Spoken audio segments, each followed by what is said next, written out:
Donc, comme Mathieu disait, Jean voulait parler un peu d'autre chose que de traceroute, puisqu'on a, on a parlé de traceroute et de cartographie dans les dernières présentations. Et puis, on voulait parler d'un sujet un peu différent. Donc, ça va être vraiment introductif et assez haut niveau. Le but, c'est plus de voir quelques résultats principaux. Et puis, si on a le temps, à la fin, j'aimerais bien qu'on discute un peu de ce qu'on peut faire en termes de mesures d'Internet, puis de cartographie au niveau de ces réseaux-là. Donc, les réseaux classiques, enfin, ce que j'appelle fixed Internet, les réseaux classiques d'Internet, c'est très bien étudié. Il y a des centaines de papiers tous les ans sur l'interconnexion entre ces réseaux, la performance de ces réseaux, comment ces réseaux évoluent au cours du temps, etc. Et c'est notamment dû au fait que c'est très facile à étudier depuis chez soi, depuis le labo, juste en faisant des mesures, on peut récolter pas mal d'informations sur ces réseaux. Et puis, il y a des infrastructures de mesure à assez grande échelle, comme RIPE-Atlas, qui nous donnent des points de mesure assez complets et distribués dans le réseau. Donc c'est assez facile d'avoir des mesures. Par contre, sur d'autres types de réseaux, comme les réseaux d'accès dans les trains, les avions ou les liens satellites, c'est beaucoup plus difficile de mesurer parce que souvent, il faut être dans le réseau lui-même pour pouvoir faire des mesures. On ne peut pas prober le réseau depuis l'extérieur. Et donc, ce qu'on va essayer de voir un peu, c'est comment ces réseaux fonctionnent, mais très généralement, parce qu'il y a une bonne partie de ces réseaux, c'est la couche physique. Donc, c'est de la physique, donc c'est un peu un autre sujet. On va prendre 3 articles, notamment 2 articles où ils ont mesuré la performance de ces réseaux, donc dans des TGV en Chine et puis dans des avions aux États-Unis. Et qu'est-ce que ça donne en termes de performance. Et puis à la fin, on va voir un peu si on peut, qu'est-ce qu'on peut faire en termes de mesures sur ces réseaux en plus. Donc, pour l'Internet dans les avions, je me suis basé sur cet article publié à 3W en 2018, où les auteurs ont fait, à chaque fois qu'ils ont pris l'avion, ils sont connectés en Wi-Fi et puis ils ont fait des tests, des pings, des traceroutes, des mesures avec du client NDT de Google MLab. Et voilà, donc ils ont à peu près 46 heures de vol au-dessus des États-Unis. Alors, il y a 2 technos pour l'Internet dans les avions. Soit c'est ce qu'ils appellent le Direct Air-to-Ground Communication. Et donc ça, c'est à l'époque de l'article qui date de 2017, c'était de la 3G. Aujourd'hui, il y a de la 4G. Et donc, c'est les antennes qu'il y a en bas à droite, c'est des antennes qui sont sous l'avion. Et au sol, il y a des antennes 4G qui pointent vers le ciel. Et il y en a entre tous les 50 et 150 km au sol. Et donc, ça communique via le réseau mobile. Et c'est des opérateurs, du moins aux États-Unis, c'est des opérateurs dédiés qui font ça. Le plus gros, je crois il s'appelle GoGoBiz. Et c'est un opérateur mobile dédié qui fournit ce service aux compagnies aériennes. Et on a aussi un système satellite, donc ça s'appelle Mobile Satellite Service. Et là, c'est une antenne qui est pas dessous, mais sur l'avion et qui communique via des satellites.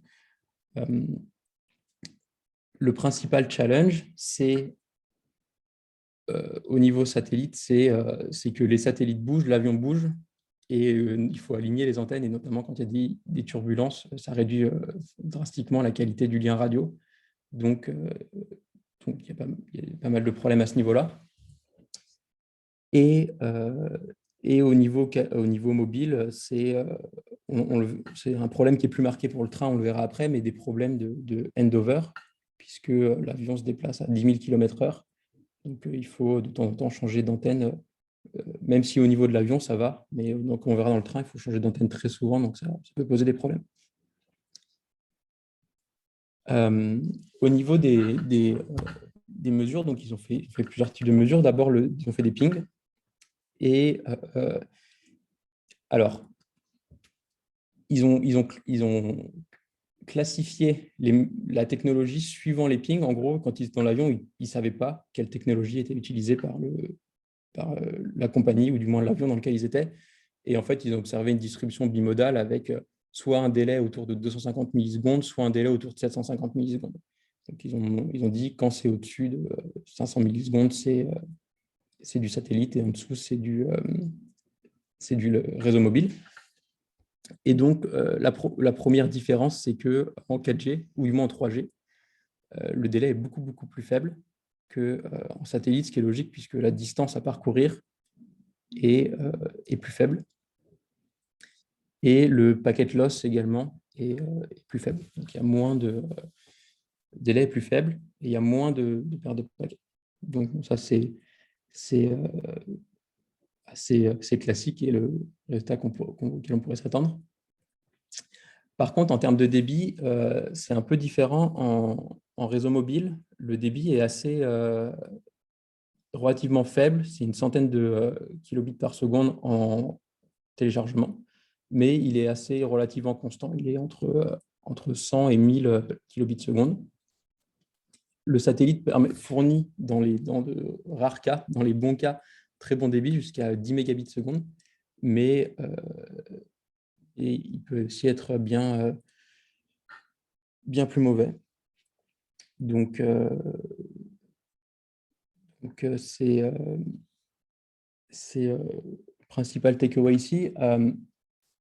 Il y a une évolution ça c'était en 2017, une évolution des réseaux du MSS, des réseaux satellites dans les avions qui double la bande passante, en fait, juste en doublant la taille des canaux de communication utilisés avec les satellites. Donc potentiellement, le débit peut être encore largement amélioré à ce niveau-là. Et les débits ici pour le réseau mobile sont en 3G. Donc probablement qu'aujourd'hui, en 4G, les débits se sont améliorés, et peut-être qu'ils sont même au niveau du satellite.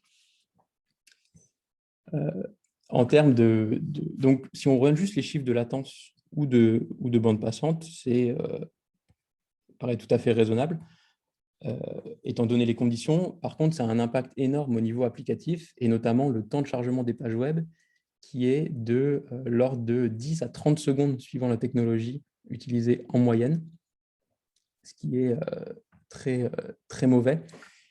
Et c'est notamment dû à la latence, à la perte de paquets, qui affecte beaucoup TCP et la détection de la congestion. C'est un point commun d'ailleurs à tous ces types de réseaux, comme on verra après pour le train et puis les réseaux satellitaires. C'est que la perte de paquets, ça impacte beaucoup TCP, qui pensent qu'il y a de la congestion, alors qu'en réalité, il n'y a pas de congestion. Donc,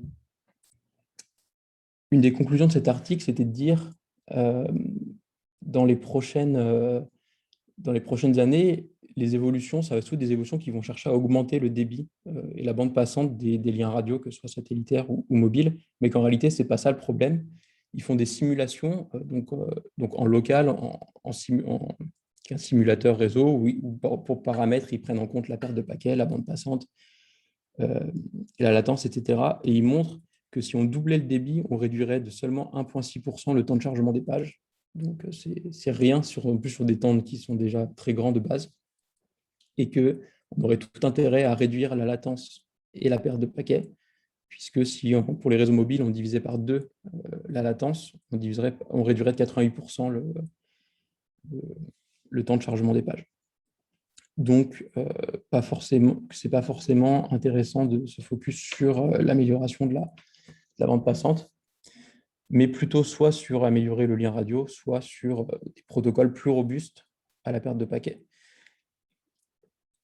Et ce que je n'ai pas mis dans les slides, mais qui montre également, c'est qu'il y a un point d'accès Wi-Fi dans l'avion en général, et il y a une centaine de personnes dans l'avion, mais il y a très peu de congestion au niveau du point d'accès Wi-Fi. Ils ont toujours des latences qui sont de l'ordre de la milliseconde sur le premier hop, donc, qui est le point d'accès dans l'avion.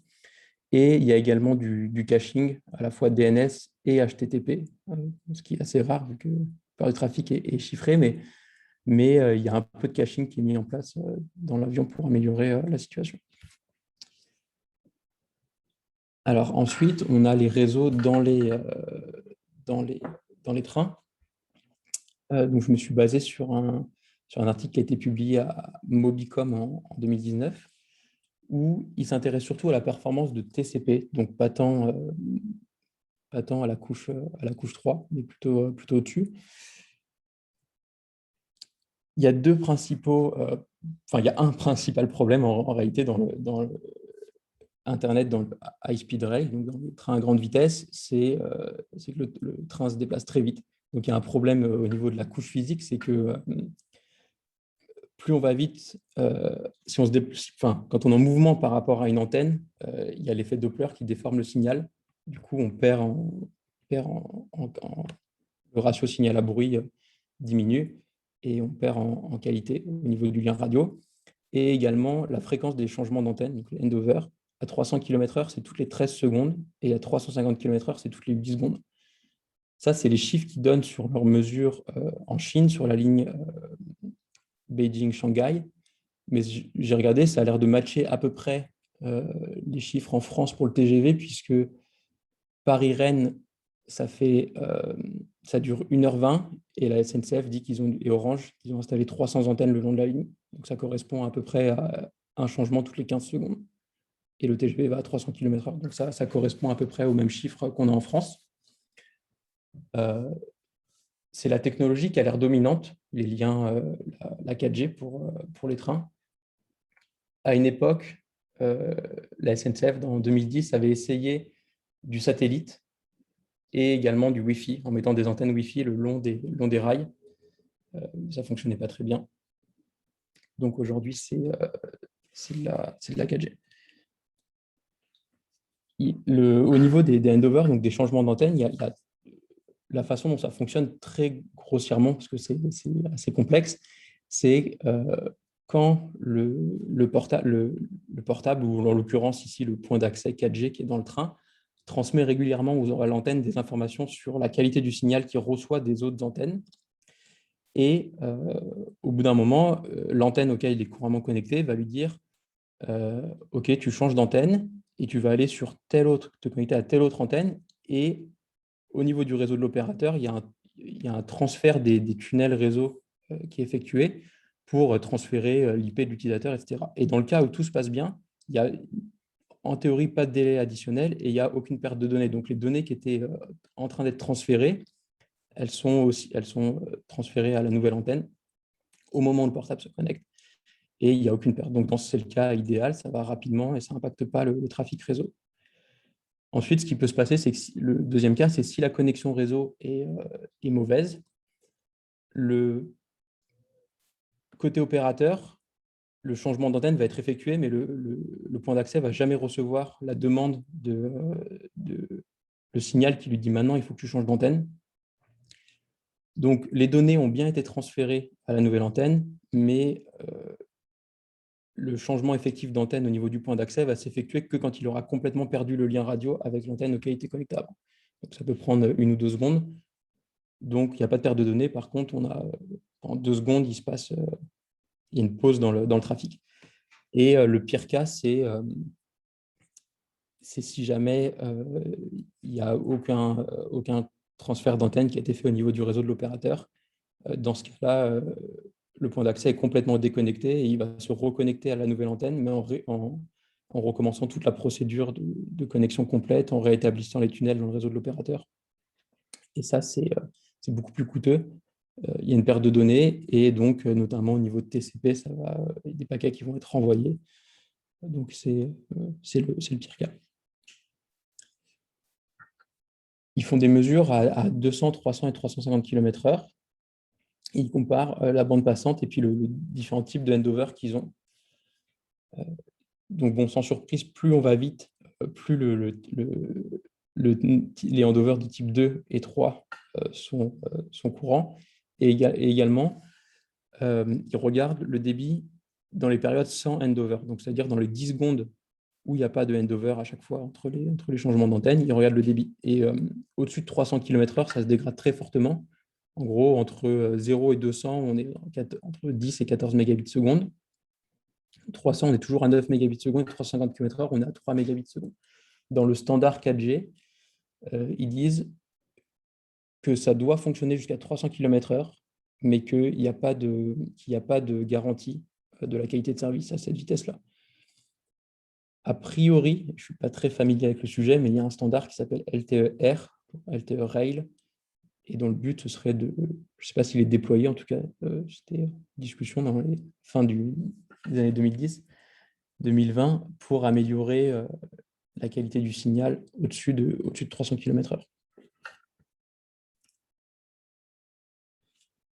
Ensuite, ils comparent la bande passante TCP, donc c'est-à-dire ils font des téléchargements avec TCP, donc soit des téléchargements de 64 kilooctets, soit des téléchargements plus longs qui durent 150 secondes, et ils comparent le goodput, donc c'est-à-dire la quantité de données effectives transmises en ignorant les retransmissions et l'overhead applicatif, enfin l'overhead couche 3 et couche 4.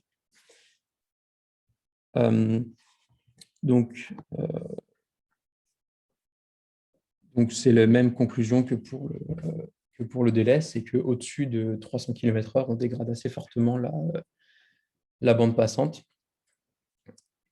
Et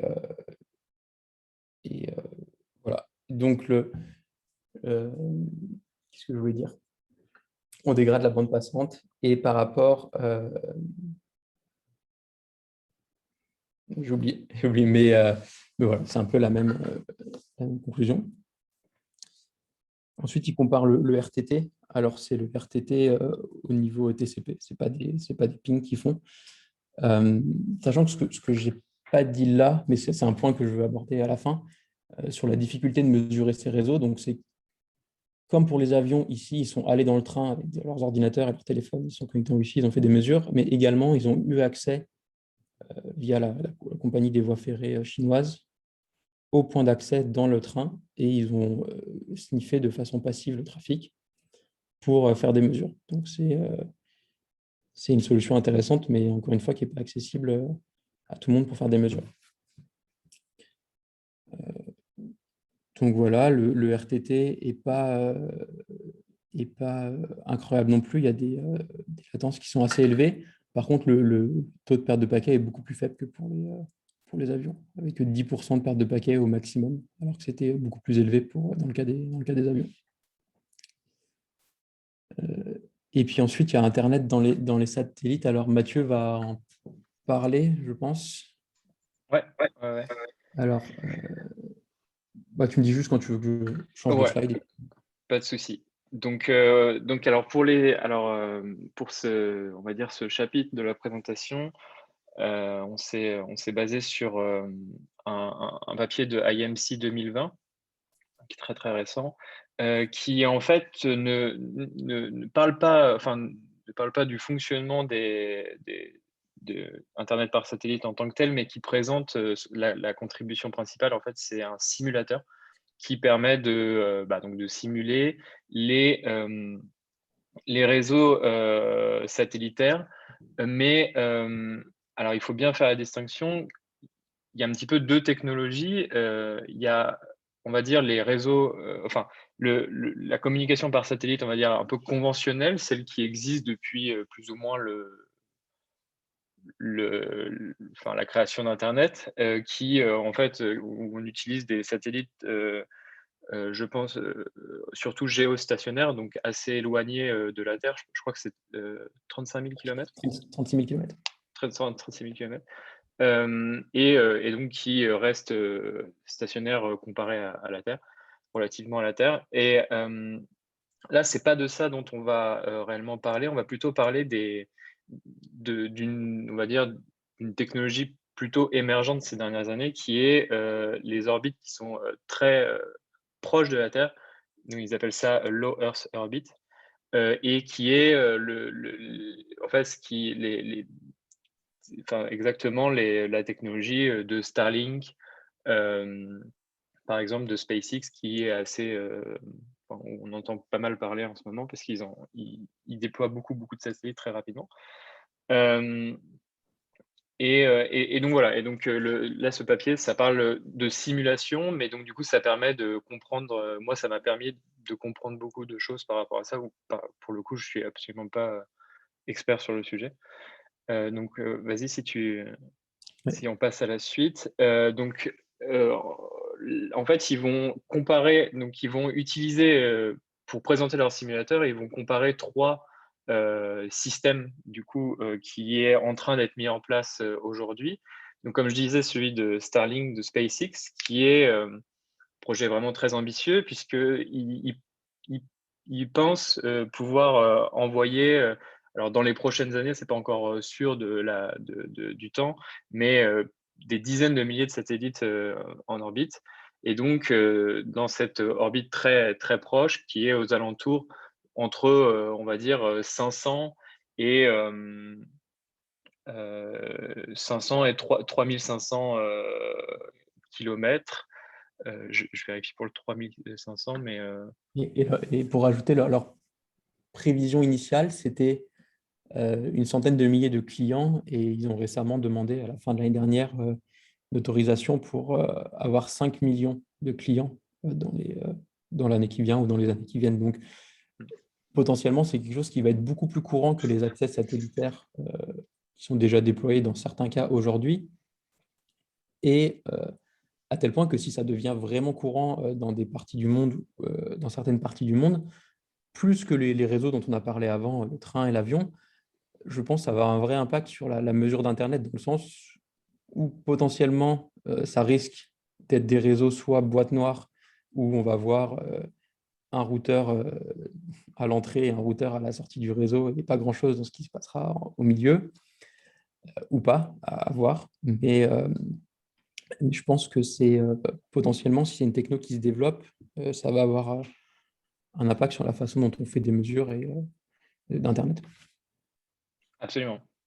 Donc j'ai vérifié, en fait, cette orbite basse, c'est à peu près entre 500 et 1500 kilomètres, donc vraiment, vraiment beaucoup plus proche de la Terre que les satellites géostationnaires. Ce qui fait du coup qu'on peut, imaginer avoir des débits beaucoup plus élevés. Mais le principal inconvénient, c'est que du coup, les satellites, ils sont pas du tout stationnaires par rapport à la Terre, et donc ils bougent. Et, par exemple, pour donner un ordre d'idée, ils font une rotation à cette orbite, ils font une rotation de la Terre à peu près en 100 minutes, et ils vont à 24 000 km/h, je crois. Donc, ça pose évidemment des challenges énormes en termes comme on le disait précédemment, en termes de handover, etc.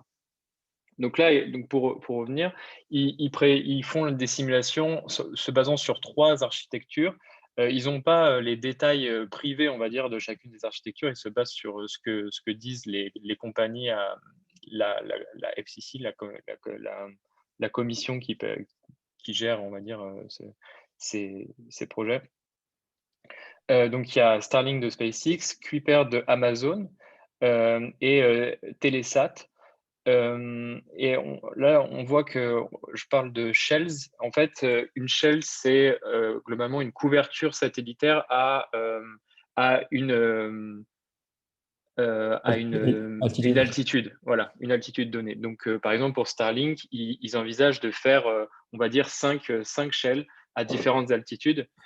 Et à chaque fois, il y a plusieurs orbites à chaque altitude pour couvrir en fait le monde. Donc, si tu passes à la d'après, là, on voit, par exemple, à droite, on voit une shell. Donc, on voit qu'il y a plein d'orbites qui mappent un petit peu le monde. Et dans chaque orbite, par exemple, pour le cas de Starlink, il y a 22 satellites qui se suivent. Et donc, ces orbites, ils essayent de mapper. Donc là, sur la shell 1, là, la S1, ils ont un peu, ils ont fait en sorte de pas être présents au niveau du pôle Nord, mais pour améliorer, on va dire, enfin pour réduire les coûts. Mais dans les shells suivantes, ça va être plus haut, et donc du coup, il va y avoir on va dire, ils vont couvrir plus de terrain, mais moins de débit. Et là, pour le coup, ils vont couvrir tout le monde entier. Et à gauche, on voit que, contrairement aux satellites conventionnels, là, on peut faire du routage en fait au niveau des satellites. Donc là, on voit par exemple un exemple de route et, et, euh, et ça pose pas mal de challenges aussi, et surtout en termes de comment on fait du traffic engineering pour choisir. Donc il faut choisir le lien le plus court, mais potentiellement, vu que les liens bougent en même temps très rapidement, donc l'infrastructure en elle-même bouge, potentiellement, il y a des liens qui vont devenir très utilisés à certains moments et pas à d'autres, non pas que en fonction du trafic, mais aussi par rapport au fait que l'infrastructure bouge. Et je veux juste rajouter un truc par rapport à ça.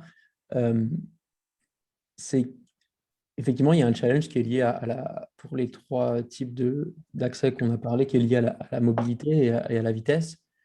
Mais une particularité, c'est que pour la plupart de ces cas-là, c'est prédictible. Le trajet de l'avion, il est connu en avance. Le train, ce trajet est connu parfaitement. Et la position des satellites ici est connue parfaitement. Et donc, potentiellement, il y a des optimisations à faire à ce niveau-là, sachant on peut prédire exactement où sera le client ou l'antenne à un instant donné, modulo les turbulences, etc. Tout à fait. D'ailleurs, donc là, pour le travail, pour le papier qui est présenté ici, ils prennent pas en compte on va dire, le fait qu'on peut justement calculer comment va être l'état, on va dire, de l'infrastructure à un temps supérieur. Et donc, du coup, ils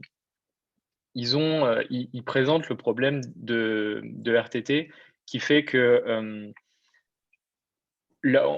en fait, ils discrétisent l'état l'état du réseau à un moment T. Et donc, comme le réseau bouge spatialement, ils update en fait l'état du réseau toutes les 100 millisecondes, par exemple. Et donc, du coup, ils ont un problème du fait qu'à 100 millisecondes, on va calculer une route d'un point A à un point B qui va être la shortest, la plus courte. Mais entre-temps, à l'intérieur des 100 millisecondes, comme l'infrastructure va changer, eh bien, la route la plus courte qu'on va calculer, en fait, c'est plus la plus courte, c'en est une autre, mais on peut pas le savoir. Enfin, ils ne peuvent pas le savoir dans la simulation.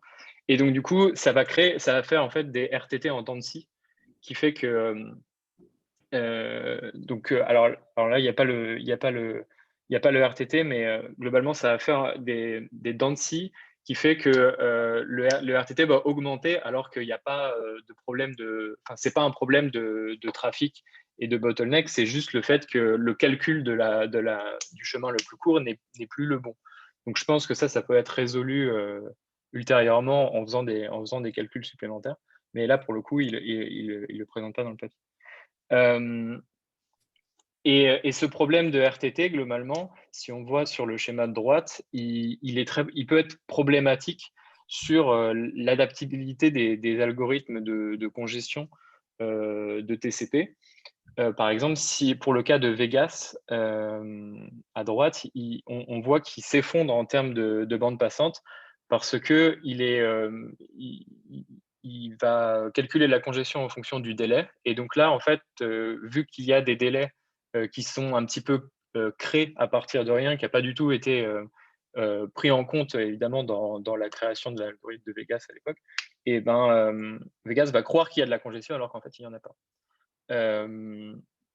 C'est pareil pour à gauche, c'est un autre cas où parce que, en fait, il va y avoir des cas de reordering parce que justement, à un moment, on va calculer une route qui semble être la plus courte, mais en fait, c'est pas la plus courte. Et à un moment T d'après, on va recalculer le nouvel état spatial des satellites.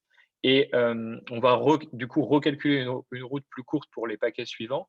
Et cette fois-ci, elle sera beaucoup plus courte que la première, comparativement. Et donc, du coup, il y a des paquets qui vont arriver des paquets envoyés après qui vont arriver avant. Donc, il va y avoir du reordering de paquets. Et là, les algorithmes de TCP, potentiellement, vont penser qu'il y a de la congestion, alors qu'en fait, pas du tout. C'est juste qu'on a mal calculé les chemins. Et donc, ce reordering va descendre la CWND, va la diviser par deux, alors qu'en fait, c'est pas la peine. Et c'est ce qu'on voit à gauche, aux alentours de 150 secondes. En fait, le TCP divise par deux alors qu'il ne devrait pas. Donc, il y a un des challenges de ce genre d'infrastructure, et c'est aussi le cas pour les autres médiums. C'est d'adapter la couche de transport, en particulier TCP. Donc, Pardon, vas-y Mathieu, si tu veux. non, vas-y. C'est effectivement le focus de la plupart de ces 3 articles sur lesquels on s'est basé, c'est comment, j'en ai pas trop parlé pour les autres moyens de transport, mais c'est comment on peut adapter TCP, déjà comparer les différents algorithmes de TCP, que ce soit Vegas, Lyon-Reno, BBR, etc., ou les couches supérieures, par exemple, est-ce qu'ils vont utiliser HTTP2, Quick, etc. Donc, il y a beaucoup de travaux à ce niveau-là, sans toucher à la couche physique. Qu'est-ce qu'on peut faire pour améliorer le débit pour les utilisateurs? Ah oui, pardon, il y avait... Oui, Mathieu. donc là, la dernière slide, c'est juste un récapitulatif un petit peu des choses, en fait, donc les takeaways que présente le papier sur les challenges, donc sur les choses qu'il va falloir beaucoup plus rechercher pour rendre potentiellement ces constellations efficaces. Donc, on en a parlé, la gestion de la congestion.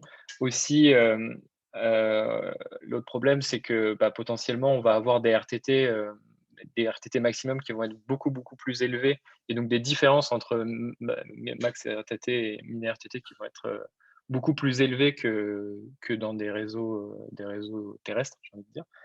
Et donc, ça, il faut prendre en compte au niveau de l'applicatif, potentiellement changer le buffer du jitter, etc. Et aussi, il y a des problèmes de trafic, de routing et de traffic engineering. Ça, j'en ai rapidement parlé au début, où potentiellement, il y a des liens qui vont qui vont se saturer, pas forcément à cause que du trafic, mais aussi parce que l'infrastructure bouge spatialement.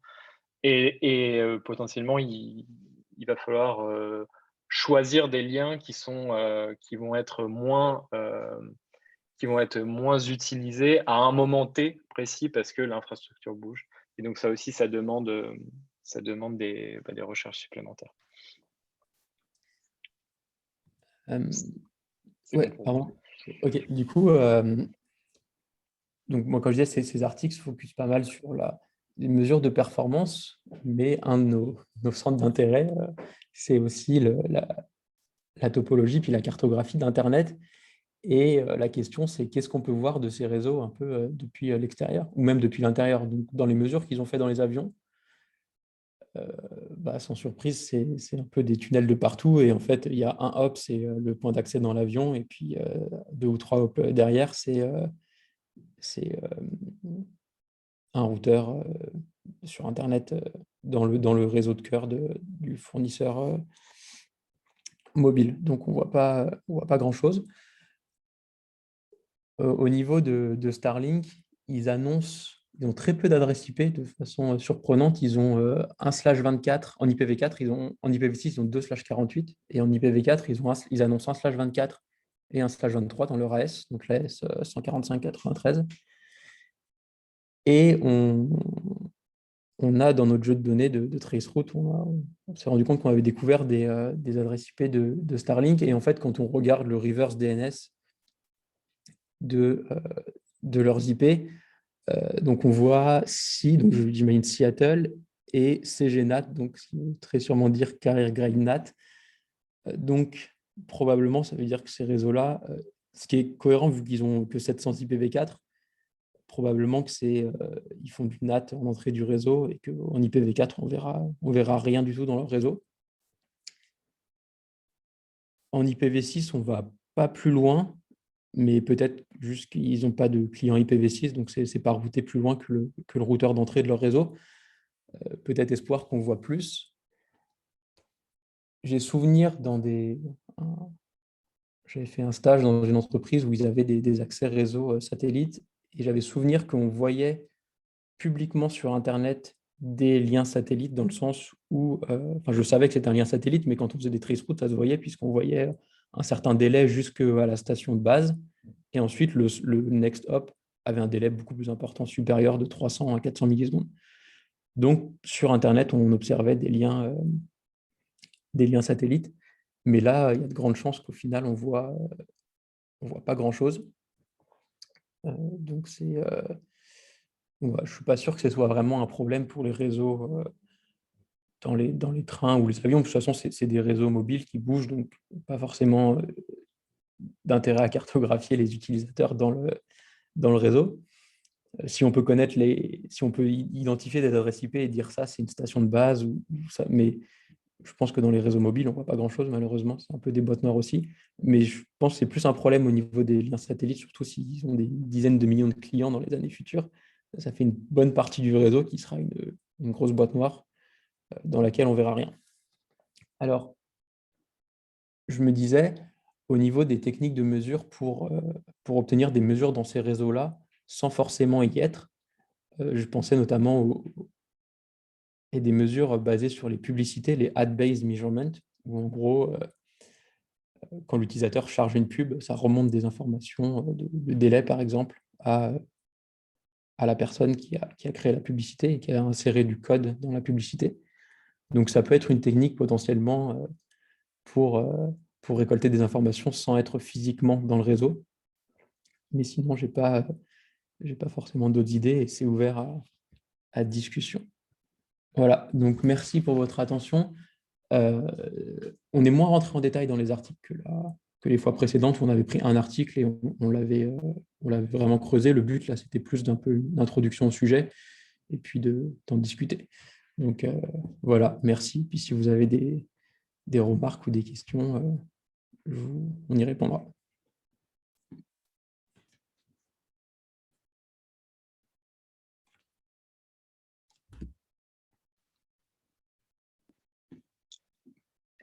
Merci.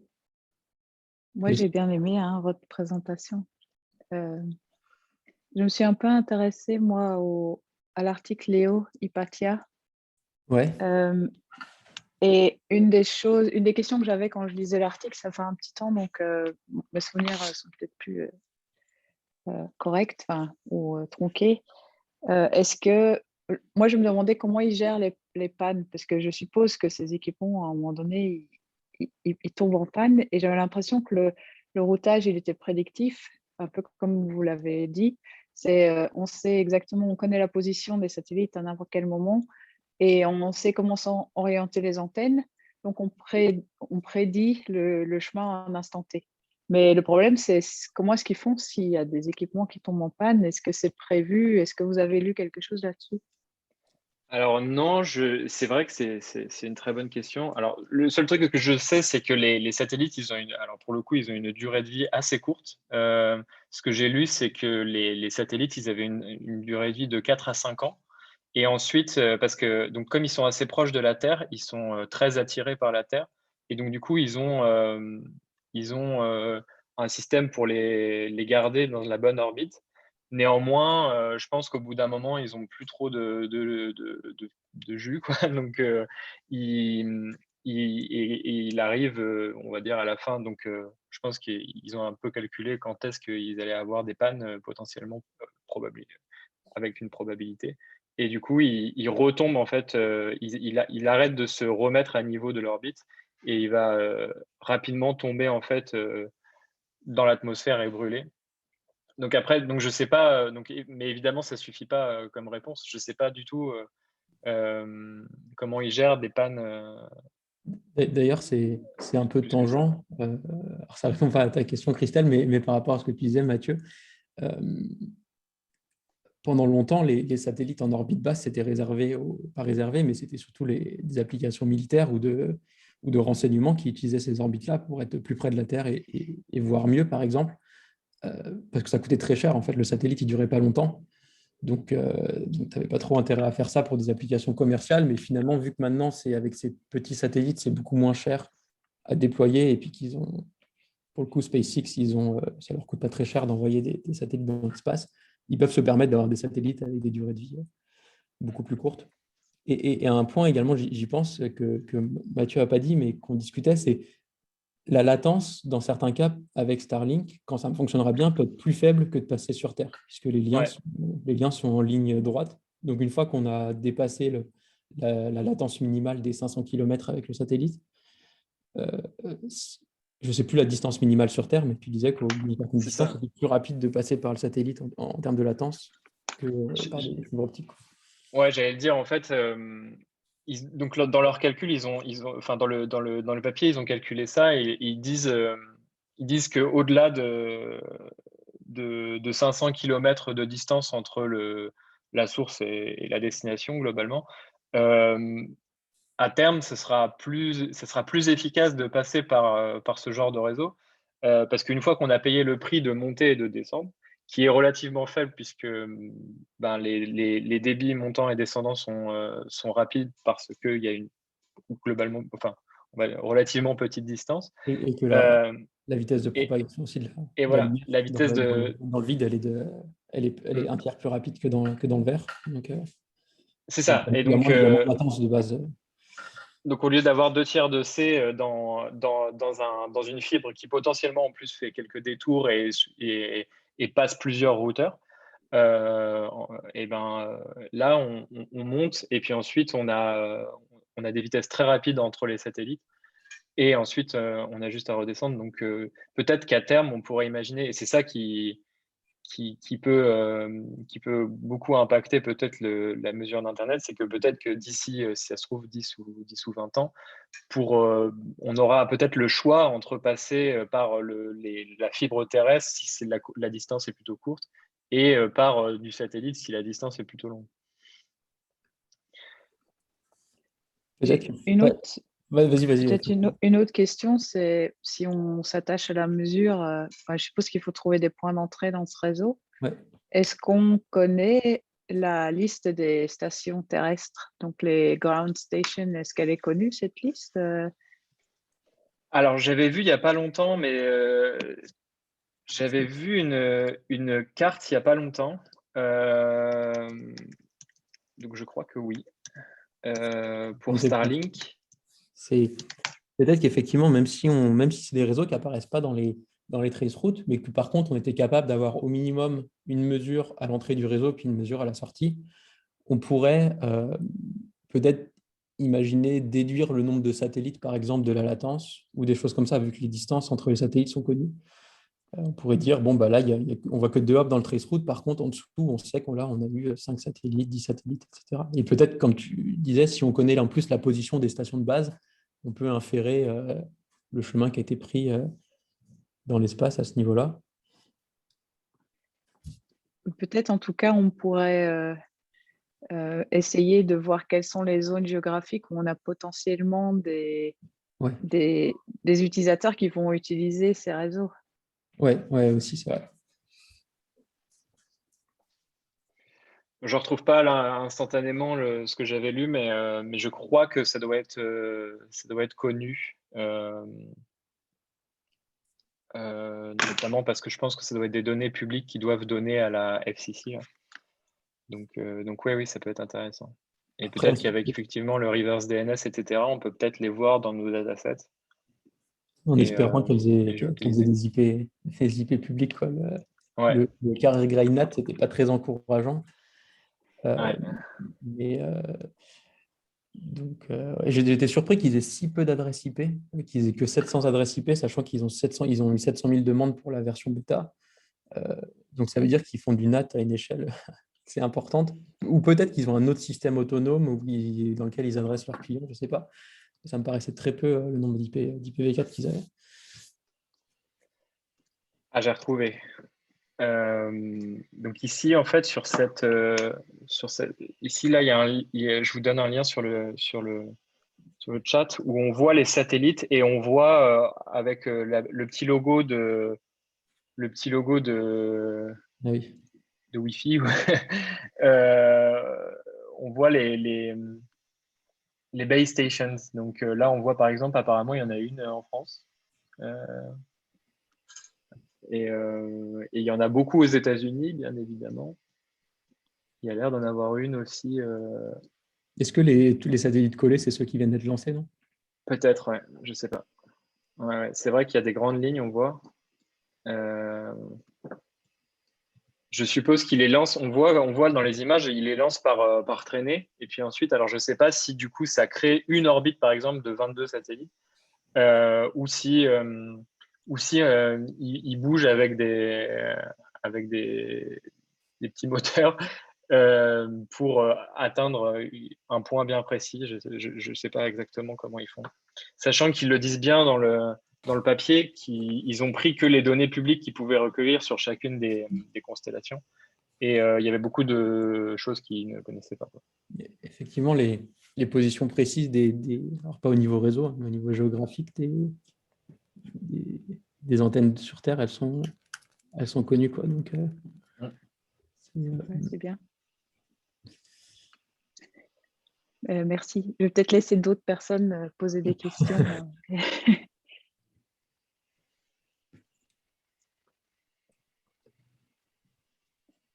Donc, ouais, donc ça. Et puis, bon, ah oui, on n'a pas mentionné aussi, on parlait dans l'espace, mais effectivement, c'est les réseaux d'accès pour le grand public. On n'a pas parlé dans la Station spatiale internationale. Ils ont une très bonne connexion Internet, mais ce n'était pas forcément le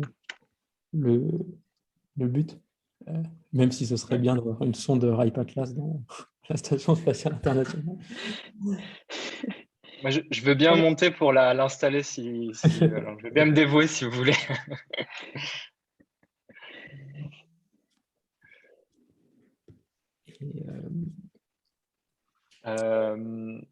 Si vous voulez, je peux peut-être suspendre l'enregistrement maintenant. Tu peux arrêter.